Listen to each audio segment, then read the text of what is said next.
Welcome back to the Front Three podcast with myself, Big Will, Coach Dan, and the prodigy himself, AJ. Gentlemen, new season. How are we feeling? How are we doing? Good? Let me go over to my guy with the shade. I have several grievances, but I don't think it's the right place to raise them. So, Don't worry, today I'm HR. Bring your grievances. so I'll just say, look, I'm happy for now. So good to be back, man. Sat on the table with you guys, and hopefully we can have a few arguments that you guys will lose at. All right, okay. Anyway, people, before we go anywhere, don't forget to comment, like, share, and why don't you subscribe? Awesome. So Premier League predictions can be quite tricky. Who would have thought Liverpool would have won the league last year? Or City would have had their misfortunes? Or United, Tottenham finishing 15th and 17th in the league. So we're still going to... finishing 3 times in a row. But wasn't that predictable? That's predictable, though. So what's wrong with you? What's wrong with you? I thought it was a nice, cordial chat. Like I did say... So, but why is that a grievance? You said grievances. That's not a grievance. That one I haven't mentioned. I'm just saying. There will be a few arguments that I'm going to rattle you guys on. Let's start at the top then. So I'm going to ask you 2 questions on Liverpool, but I'm going to ask you, AJ, one, and Coach Dan a different one. So AJ, give me the reasons why Liverpool will repeat again this season. The firepower. Okay. I think the firepower that they have. They've made some very good signings, and if they get the Isak deal across the line, which many are predicting that they will be scary. I think you look at it, they've made enough sales to generate a lot of income, a lot of profit, and they've made good signings. You look at them replacing both fullbacks with attacking fullbacks who offer a little bit different. Frimpong doesn't only add assists, but he scores goals as well. Yeah. We saw how well Kirkes played at Bournemouth, and he got a few assists as well. So you can see the attacking from there, from the fullbacks. But then you come in and you look at Florian Wirtz, who is an absolute baller. By the way, he's a player. He's a player. And of course, you can never count out Mo Salah. No matter how old he's getting on, the guy will always score goals. He's proven in the Prem. You don't think he's going to slow down this year? No, I don't think so. I think when you look at Salah's one of those players where he's never had much injuries. He looks after his body well. Yeah. He's consistent. He plays the 30 games a season. And that's what you need from a goal scorer. Yeah. He will score goals this season. He will get into double figures. He'll probably be in and around the question around, Golden Boot. Yeah. Do you know what I mean? And then, of course, they signed Ekatite, who... Ekatite, I can never pronounce his name, who I've been a fan of when he was at PSG, actually. Right. I felt like he had a little je ne sais quoi about him. He had to leave, find himself a bit. And he looks nice. He's silky, links to play well. Whether he's potent in front of goal, I think we'll find out. But just with just those signings itself, I'm getting some feelings, that Liverpool could do the business this year. And I don't think they'll be as solid defensively as they were last year. Okay. That's just, I'll leave it. I like that. So then, Coach, why or what are some of the reasons why Liverpool may not repeat this year? You can mention Arsenal. Okay. And I'll ask you that question for a particular reason. I know you did. They've lost arguably the best right back the Premier League or has ever graced the Premier League. And that's besides what people's opinions are. Yeah. There's evidence and body of work, as you guys like to say, that will prove me so. And I also feel like it can't be right that this guy from nowhere come and win the league twice in a row. That's your rationale, yeah. That's no rationale. Just like that. It's an emotional one, but you're asking me, obviously, hypothetically, why they won't win it. And I think they will suffer some injuries. Okay. And it's not a curse that I'm sending their way. It's just natural. Yeah. Because they've last year, for example, they had that lack of the draw where their 2 best players never got injured at all. They played almost every single game, if not every single game, right? And I can't make the same case for all the other teams they were competing with. Mm-hmm. And maybe it might be their time, It might not be. Which would mean then it will just be a matter of integrating those players that they've brought in. Yes, they're good players, but as the season goes on and there's that requirement on them to be consistently performing. Yeah. Maybe Wirtz might not be able to. I know he's a top quality player, but he's only very young and he's come from Leverkusen, right? Kirkes, yes, he's come in very good footballer, but still he will need to find his way in the team and whatnot. Sometimes when people come in initially, there's all that hype and it seems like everything is going to work. But it's important that they not only play to their best, but almost contribute more than Trent. Because you need to push higher this year, right? And Kirkers to come in has got to do more than Robertson used to do for Liverpool. Yeah. And I think he's being disrespected, but that's one of my grievances. I'll just leave it as that. Interesting. Wait, why do you think Robert's been disrespected? Because people are talking as if like he's done. Who's people? A lot of people. I mean, even Liverpool, right, for bringing Kirkers in. I hope the intention is that he's the backup and not Robertson Doesn't look being like the it, backup. though. It doesn't look like it. It doesn't look like it, but then also you've got to factor in a few things here. You've got to factor in, number one, Chimikas is going, okay? So they need to bring in another left back anyway. Number two, you got to look at Robertson's age.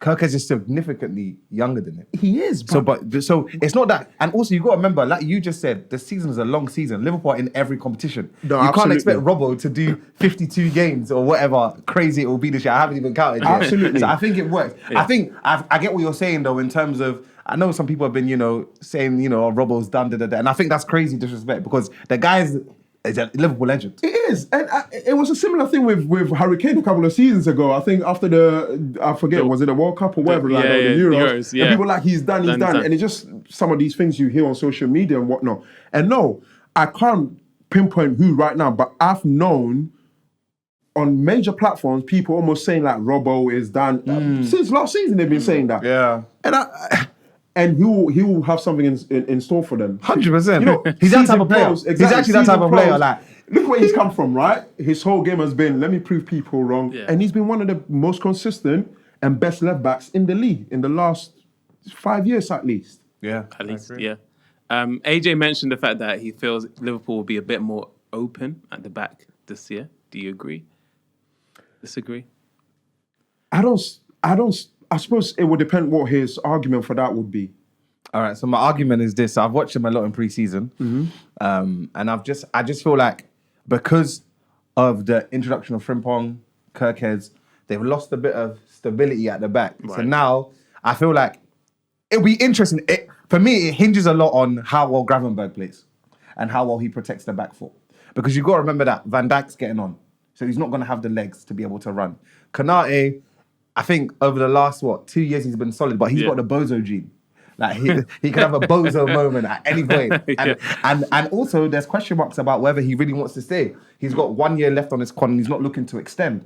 All these things psychologically will play a part in football. Do you know what I mean? We know Frimpong burst forward. He will hug that right touchline, which will probably allow Salah to go in more central and whatnot. Listen, I'm not a manager to talk about those things there. So I think defensively, there might be some chinks in the armour. I don't think they'll be as solid. That's what I was saying. This year, I think if Liverpool go to win it, it will be because they outscore teams. Not necessarily because they keep the clean sheets, they shut up shop and stuff. They'll blow teams away, but they'll still concede.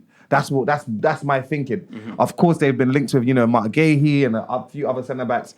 If they get another centre-half, I think it will change things and it will change my perspective right now. But that's just my thinking. No, I agree. I think the defensive side of things is one that they need to identify, and not only that, recruit well for. I don't subscribe to this thing that, after a couple of months, the player's already aging and can't be moving, isn't able to move anymore. Wait. I'm not saying after a couple of months. Virgil's lack of mobility has been... Lack of who? You're telling me Virgil van Dijk... Come on, bro. Come on. I'll say this, right? His I'll mobility. say this. The season ended in May. Yeah. From May till now, and whatever level you thought his mobility was then, has not changed that drastically, where these strikers that he's making look average are going to do anything severe to him anyway. He's fine. He's good. I think the main thing is if they can keep him fit. And so, with his age, it's not about mobility for me. I think it's mobility and injuries. Has to be. Well, yeah, if they can't keep him fit or he can't keep himself fit, I see Dan last year, then they'll be in trouble. I don't care who else they bring in or how well Mo Salah plays. I agree. He is the glue 100%. that keeps the back together. And whenever he has a bad game, Liverpool will concede goals. Yeah. And that's something that they need to address. And maybe, for me, sat here right now, they probably need two very decent centre-halves. Yeah. Yep. And of course, we've got the Africa Cup of Nations hanging over us in December, which could affect Liverpool as well. Let's turn our attentions to Arsenal. 3 seasons on the bounce, runners-up. Let me just switch this one around then. So, Coach, what are some of the reasons why Arsenal will make it over the line this year? What arguments could we make that this will be the year they make it over the line? Because they've retained majority of the players who had been with them the last 3 years. Yeah. And they should know by now the pain to recover, just missing out on top sport. And hopefully that will be fuel for them to use and cross over the line. Not only that, they've brought in very good footballers in areas that they needed identifying. So you think about the forward role. And on top of that, Kai Havertz apparently looks like a beast now. Yeah. I don't know what that's going to do for him this season. But the lanky guy, last game I saw, I think against Atletico Bilbao in the Emirates Cup, that run, I've never seen that from him before. He just looked powerful and they just couldn't get to him. Yeah. So that could help his game, and hopefully that will translate to helping Arsenal also. And of course, Zubimendi is a top player. I'm very impressed by him. Norgard is a decent fellow, but I don't know if he's better than Partey or He's not. Jorginho. That's the only argument I'll make. And they just look strong. I think similar to what a lot of Arsenal fans will say, yes, they definitely need another attacking player. I don't think Martinelli is a starting lineup. Should be a starter. Very, very, very, what's the word? Honest footballer. He does the work that needs to be done. You can never, come at him for that. He never cheats his teammates and he works really hard. But I just think in 1v1s, in his position where you need to be creative, in the last couple of years, he's just lost something. And he doesn't seem to be able to get it back. He's very one-dimensional in the way he plays. And a lot of the players that are being spoken about just have that bit more of a spark that he's currently missing. I mean, AJ, when I watch Arsenal, even in pre-season, you still see the fact that their attack is so heavily weighted on the right. Side. Yeah. And for me, unless they balance it with someone on the left or something on the left, I still feel they're going to come up short. But what are some of the reasons why Arsenal might not win the Premier League this year? Exactly what you said, that over-reliance on Bukayo Saka to score all the goals. Of course, they brought in Gyökeres, but we always have caution around new players who sign into the Prem because we've seen many times over the years, a player will sign, they've been smashing in goals or doing really well alongside in Europe or wherever. They come to the Premier into a different type of beast and it takes them so long to acclimatise. By the time they do, we're into February, March. And then, well, mate, thanks for coming to the party. But, do you know what I mean? So, number one, the over-reliance on Bukayo Saka. Number two, the lack of goals from the left-hand side. And this is what you were talking about in terms of like Martinelli. I don't think he's good enough in the final third, I'll be honest. And so we need to address that. I think we need to address getting two attacking players. I think if we can solidify two attacking players who are of world-class standards or are just about to get there, I think we'll be good.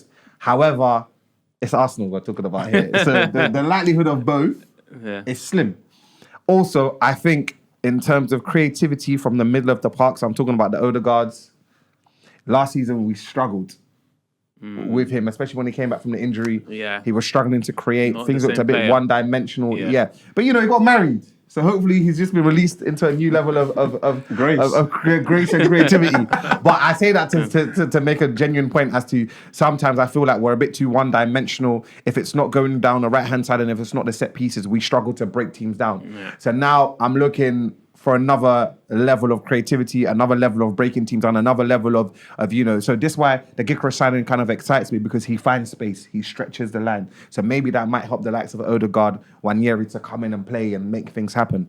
But again, it's Arsenal we're talking about here. So one other point I'll add to what you just addressed is the left side. They play with wingers who play on the opposite wings to their foot, right? Or to their strongest Inverted, foot. yeah. Exactly.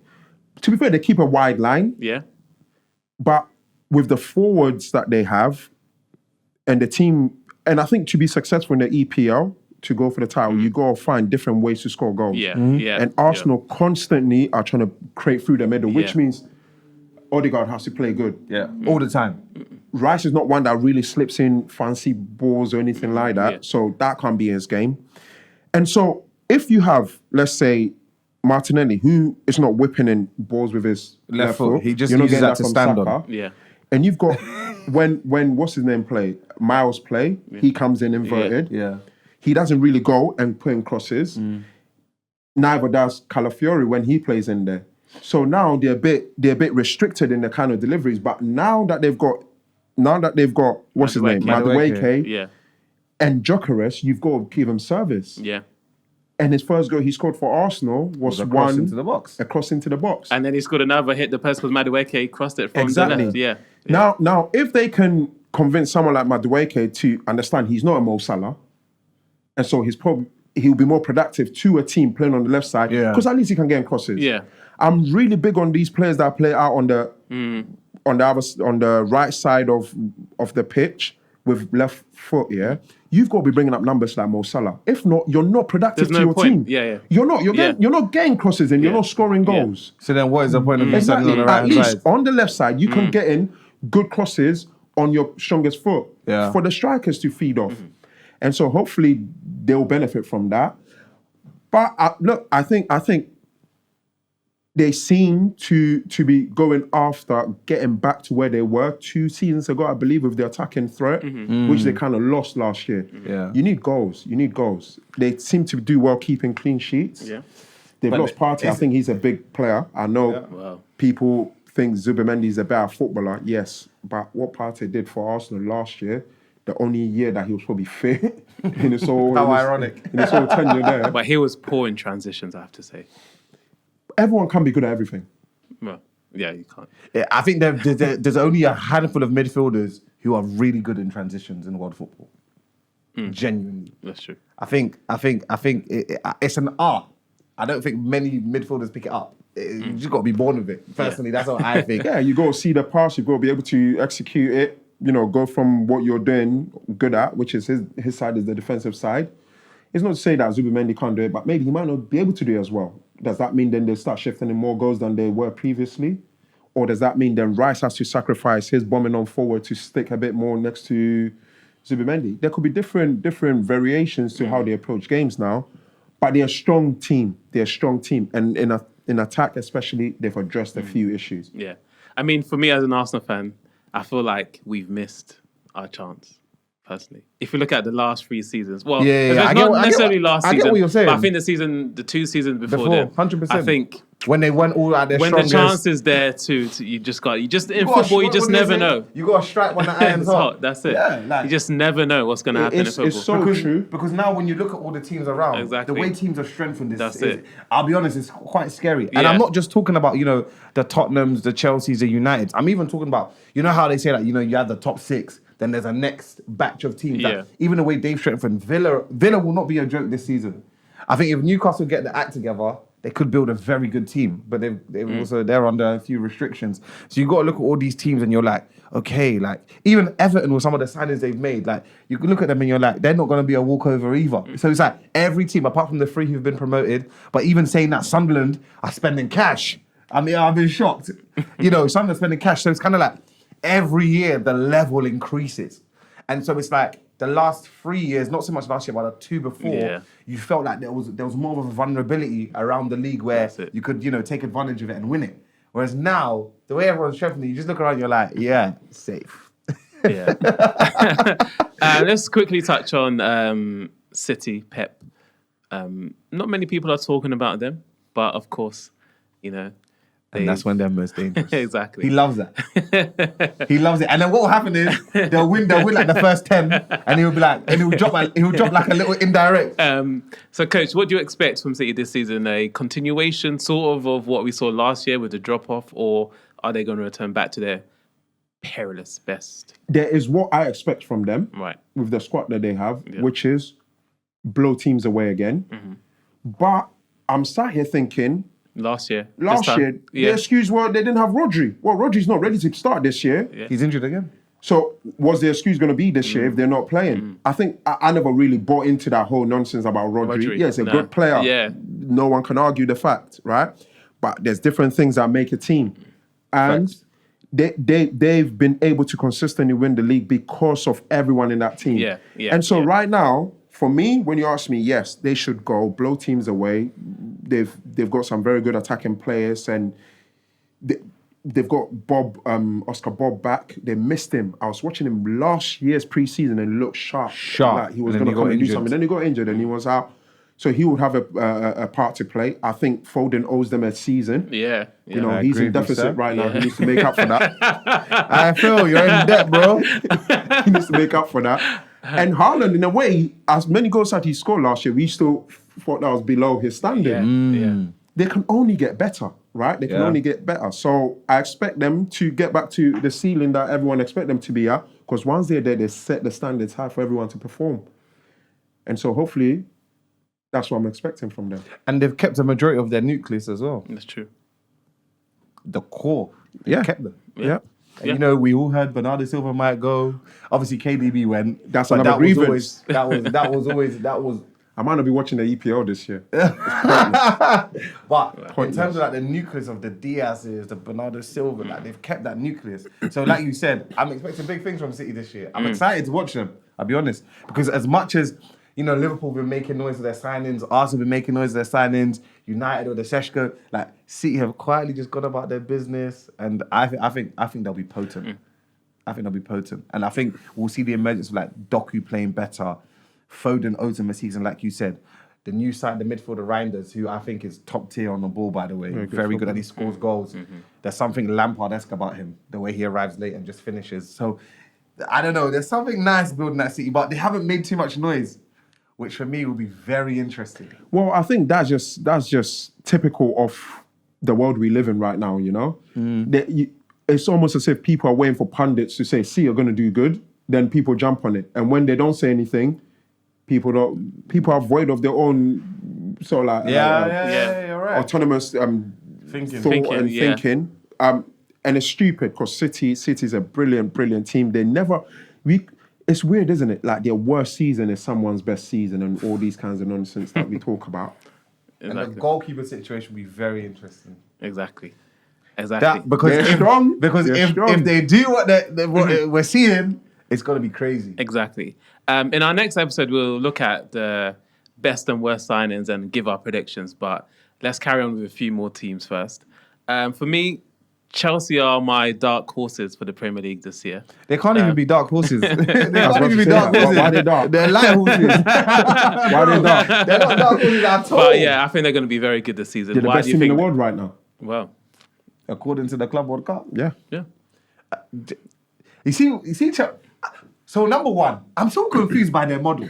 Because you can't be signing guys for 8 years and then you just sell them.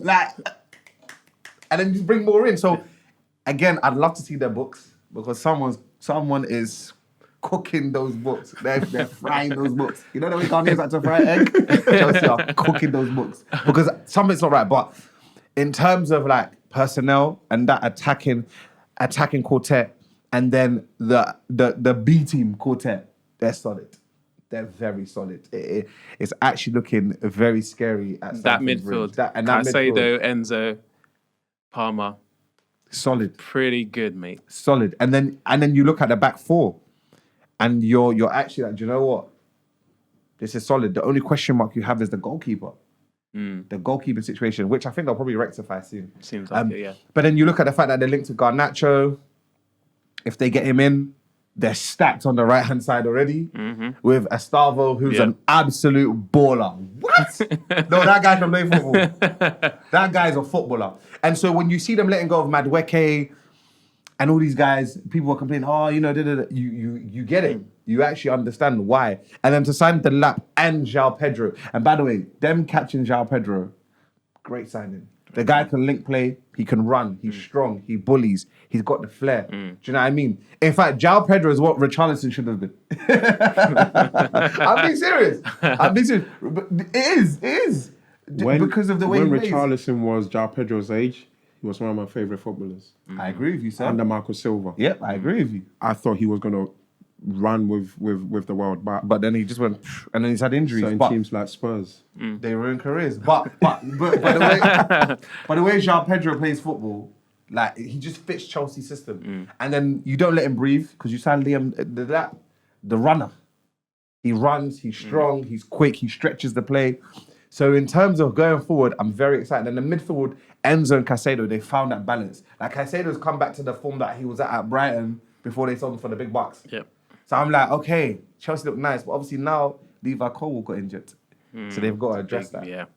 Because you're not going to play Badia Chile, bro. Come on, man. Chelsea are stacked in every position. Yeah. The problem is, when you look at the back line, they can't keep fit to save their life. Do you still know they still got Reece Fofana? James. Yeah.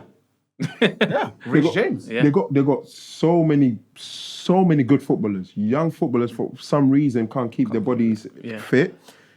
And just on the point of sort of when you look further up the pitch, with the amount of players that they're buying and everything like that, I'm just a bit confused as to why players or young players, let's say, are still running to go over there. Like Garnacho, I don't really... Garnacho is not going to play at Chelsea. He's not going to play football at Chelsea. Depends. He played on the left wing. Because look, Gittins. they got Gittins, they got Pedro, who's they played there most times last season. They just got too many players, okay, that you would want starting. And I think out of all of them, Garnacho is probably going to miss out. And for him, as a young man his age, right, he's got to look at World Cup year coming in. I need to sort something out and play football. Yeah. Because his attitude at United last year, leading into this season, only Chelsea are lined up to sign him. Yeah. So it's either that happens... Or... See him in Saudi. Then I'm also confused. Maybe the communication lines weren't clear to why the Liverpool joined them, get given number 9, then a week or two later they brought in João Pedro. Because we know João Pedro is going to play. Facts. But then again, it's competition, isn't it? And they play in so many competitions. Because if you think about it like this, like for me, every top club needs to have 3 top strikers. Not just because it's nice to have them, but I think in terms of pushing people. Let me give you a case in point. Someone like Bukayo Saka, right? Saka goes into training and knows if I train dead, if I train well, come Saturday, I'm starting. Now, in different teams, different players, different mentalities, that can be poisonous. So for me, for the lap, it's a good move to go to Chelsea. Do you know why? He probably would have never got another chance to sign for a big club again. I honestly don't believe in those things, you know. Really? I don't. I think people for say him, that, to put pressure on you. Know, if you're a good player and you can replicate what you did, or even more so, teams will come after you, mate. So let me. They said that about Seshko last year. Oh yeah. They said that about him last year. They said that about multiple players. Okay, but right now, if you're the lap, your thinking is this is a once in a lifetime opportunity. Again, that I don't agree with. It can't be a once in a lifetime opportunity because Chelsea Football Club. Apart from Chelsea, who else went in for him? Well, no, but he could. I'm sure he could be at multiple Premier League clubs this year that aren't Chelsea and get games. I'm just looking at so you're looking his at career, the game personally. His career, yeah. He's not going to get games because look, the moment Pedro came in, they threw him in because he was linked with United. Like if he had gone United, then they wouldn't have got Sesco and he would have been their number 1 striker. I'm just looking out for his career because I think he's a young. good footballer, but he needs to be playing. We only saw what he can do because he was at Ipswich and he played. Poor side, you can argue, but got many goals playing there. Now, if he goes to Chelsea as a forward and you're in and out, there's no momentum. Rhythm, exactly. No momentum, and he's not going to get going. And then again, it's a World Cup here. We're here, again, I'm sure you guys would have heard this. People think he's a standing for Harry Kane in years to come. You need to be playing football. Yeah.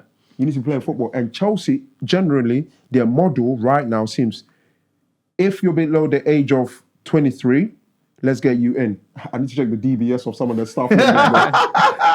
Let's get you in. Say that. Safeguarding. You see what I'm saying? And they've got Quenda to come in. Yeah. He's a baller. If he comes, he's going to play. You're talking about Esteval. Esteval's going to be playing. Yeah. They're not going to send him out on loan. And that's why your question before is so legit in the sense of why are young players going to Chelsea? Like, so I'd love to know what project they're presenting them. Are they saying that, we're signing you young because for the next 5-6 years we want to dominate the whole of football? We feel like you're the ones we'll do it with. I know that they're not paying crazy wages either. So what is the Well, you were right. Chelsea's a big club. Chelsea's a massive club and a successful club at that. In the last year alone, they've been more successful than Arsenal, right? They've been Arsenal. And so You could naturally, have said Man United. but they no, but No, but you could have said Man United. but no, they've but you won could have six- said Man United. Why would I say You that? could have said, why not? United last year won the FA Cup. No, that's not the point, though. That's not the point. That's not the point. You could You have said know what I Man mean? So United. they'll always attract players. Yeah. But I think as an individual at that age, you've got to look at your own career. Yeah, I need to facts. play football. That's your main priority. Chelsea and every other big club will come after you if you're able to produce. Right now, no one will go for Delap because he's not of their standard to go and play for a City or a Liverpool or a foreign club like Madrid or Barcelona or anything like that. So you've got to make that path for yourself. And when you are, even the age of however old Harry Kane was, he went to Bayern Munich. So top clubs are always looking for top players, especially strikers. And I just don't think he's going to get that game time at Chelsea. And so far, that seems to be what's going to happen. All right, let's quickly talk about a few other clubs that did well last year. Newcastle, Forest. Forest, what should we expect from Forest this season? They just need to get their act together in the transfer window.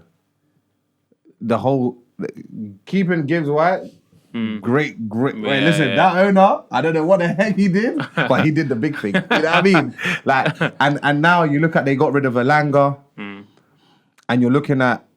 I just think Forest need about 3 or 4 more signings. Yeah. But I think they'll be okay. I think they've got a good manager. They've kept the main nucleus really of the team, bar 1 or 2 who have departed. You don't see them being as good as they were last year, though, do you? I think they'll be. I think they. It's that question is so interesting because so many other teams have signed and I thought will do well. I think they'll be all right, but they probably won't hit the heights of last season, but they'll be good. Yep. They'll be good. I like that. Coach, Newcastle. I guess. I mean, as of recording, Isak is still with Newcastle, but Is he of course, though? But he said he don't want to Bodily, he's Bodily, there. mind, spirit, and soul. The guy's gone. And not in that location. Location. Location. On his house. Oh man. there's so many things we can say about Newcastle. Obviously, the Isak situation, but also the fact that the last time they were in the Champions League, their league form just completely snow-dived. So, what should we expect from Newcastle this season with Champions League football, with or without Isak, if that's possible? They've got a good squad. I think that's very clear. They found a midfield 3 that works, and they get a lot of success from it in Tonali, Guimaraes, and Joe Linton. They need to have good covers that come in for those 2. Yep. I mean, those 3. They need at least top 2 midfielders to come in. And it goes without saying their forward line. Because right now they have no forward line. I saw them against Atletico Madrid. They dominated Atletico Madrid. Like most teams do. But then they'll hit you on a counter attack and Newcastle lost. Yeah. And that's how the Champions League games could be like. You need to have people that can put the ball away, and that's what they had in Isak. Right now, as we speak, forget counting Isak as a Newcastle player, because all the rumours point to the fact that he doesn't want to be there. Yeah. And most fans don't want him there anymore. Yeah. No matter what happened, right? Yeah. And so that becomes a problem that they need solving. Right now, they've sat there. It was almost as if they were sure that Isak was going to stay. Yeah. Because they didn't make any moves. But even with that, sorry to cut you, even with that, it's stupid to think like that because you knew that Callum Wilson was out of contract and would leave for free. So they needed to So get you someone. needed to sign a forward anyway. Yeah. And then obviously someone will point out the fact they tried to sign Ekitike or whatever. But Even João Pedro, they were trying to sign as well. But for me, if you're serious about it, just scrap the money. Like, do you know what I mean? Close the deal. But it seems as if everything was always a bit vague and a bit open for other clubs to come in. So, listen, they have, from my perception, this idea to build themselves to be a big club, or at least in the process to. So far, they've not shown that. Their performance was, they've been very good performance-wise. Yeah. But you get to a point where to attract players, you need players. You see what I mean? Yeah. You lose Isak, yes, a lot of players won't want to join you right now. And so it might just be that they're getting boys with potential who might hit the jackpot for them, or they might hit the jackpot with.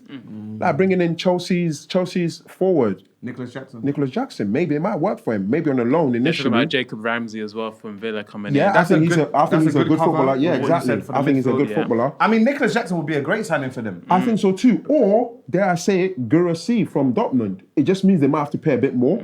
But he's shown across 3 seasons now he's a goal scorer. Or even And the he'll get striker goals. at Porto. I forgot his name. Very good striker. Agehowa or whatever his name is, yeah? From They've the been talking Spanish about kid. Wissa as well. Or the Whistle one, yeah, you'd buy him as cover. You wouldn't buy him as your starting number your 9, main. who will get you 20, 30 goals, who will help you guys compete in the Champions. When I say compete, I mean compete in the Champions League. Do you get what I'm trying to say? Yeah. No disrespect to Jurgen Whistle, I think he's a great forward. I think he's shown with his numbers over the last years at Brentford. But I just think for Newcastle, it's time to go to the next level, and you've got some players that will take you there and beyond.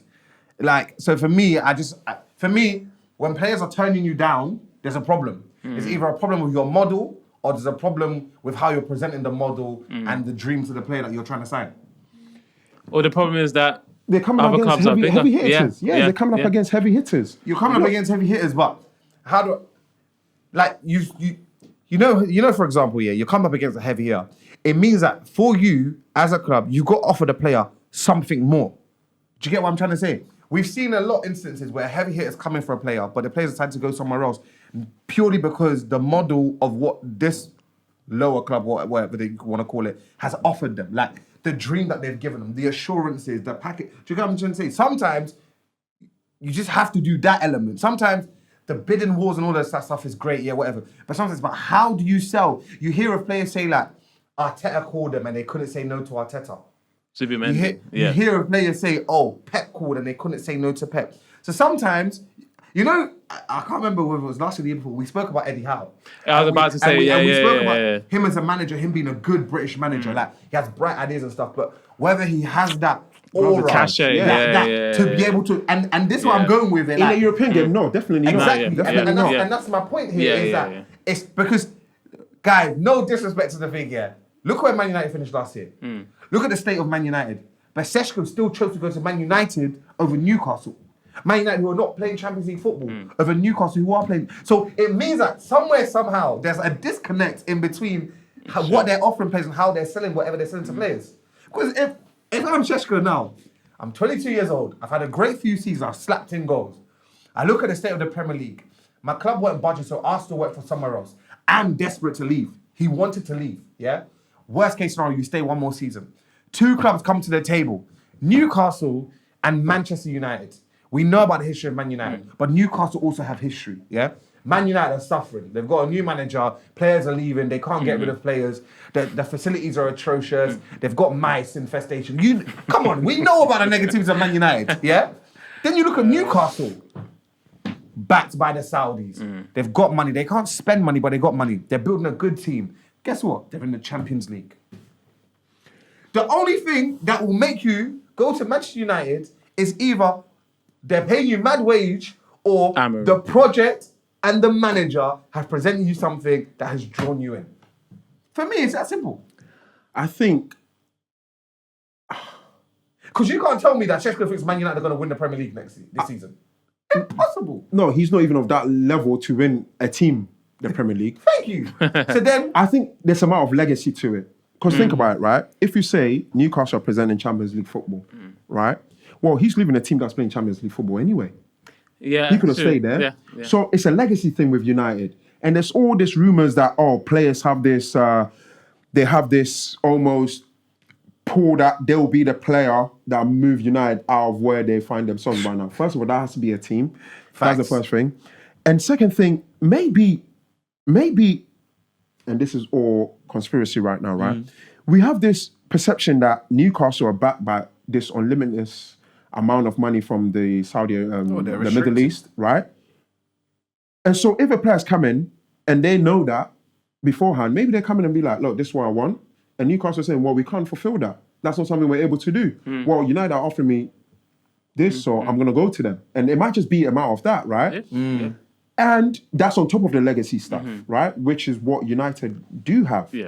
Ultimately, those things make a big difference. Because like I said, if it was just a matter of what competitions we're playing in, he's coming from Dortmund. Dortmund are playing in a good competition. They're playing Champions League football. Yes.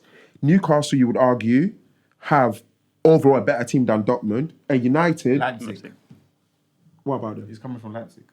He's come from Leipzig, of course. My bad. But they were poor last year. Yeah, they were very poor last year. And they seem a bit unstable as well. So yes, definitely he leaves. I was thinking of Gurese when I was talking.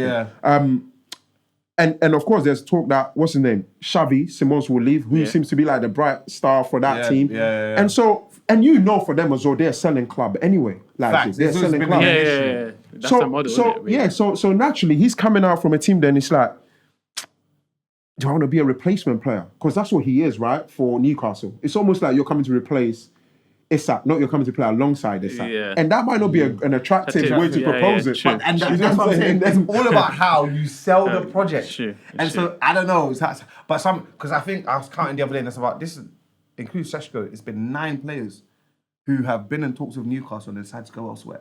That's crazy. And so I think there's a good side to that though for Newcastle, because at least they're in the conversation for some top players. Yeah. Top players who better clubs are coming after. And of course, if you come up against City, Liverpool, you come against United, Chelsea, you're going to lose that battle. It's just that simple. But the fact that they're in the conversation shows that they're ambitious. It might just mean you need to go for your category B players, and like I say, hit jackpot with them and build from them. Build from there, should I say. But they've got right now to almost discard Isak and do what they need to do. Leave that Isak conversation to the side. I know they will naturally get pulled into it, just like Liverpool will do. But guess what? Liverpool are ready to kick off. And this is the thing. Whereas you look at, I'm scared for Newcastle. Yeah. Who's going to play up front? Right now, they don't have anyone. Okay. And I think Gordon is also dealing with some niggling pains or whatnot. Whether he'll be ready to start come the start of the season and how early into it. Harvey Barnes and Elanga. Okay, AJ, 30 seconds on United summer. What have you made of their summer dealings? Solid signings. Yeah. They've got some solid signings through the door. I don't think they're finished though. I think they'll sign a couple more. It'll be interesting to see how he now uses that personnel. Does he stick with the 3-4-3, or does he change it up? I think he's a good manager, personally. I think he's got bright ideas. But now you've got the personnel that you wanted, and they're probably going to add it. I know they'll add a few more. How will that now translate on the pitch? Because a lot has been said. Marcus Rashford made a few interesting comments. I think it was yesterday. Coach, 30 seconds on Spurs. Their summer, obviously new manager, Thomas Frank. New manager, new ideas, philosophy of football. They'll be a bit more robust, I would hope. They got in Paulinho, saying that his first game he gave away a penalty or something like that. He just looks unfit, I'll be honest. He's not played enough football. He's so unfit. But I like their manager. And overall as well, I think Tottenham got very good footballers. I think defensively, they've got some lightweights there, but they never seem to address it with the quality of players that are coming in. And honestly, similar to Newcastle we were talking about, I don't see a big line of players wanting to join Tottenham Hotspurs. And that's a problem. What is this, sir? That's a problem. It is because for Newcastle, for example, what do they have to do to get to the next level? Players. And you can't see Good players. You can't seem to track those good players, so you're always going to be in limbo. So something needs to give. All right, so that does it for part 1 of our Premier League preview. Part 2, we're going to give our predictions, and we're also going to talk about the best, worst signings of the summer so far. Stay tuned for our next episode.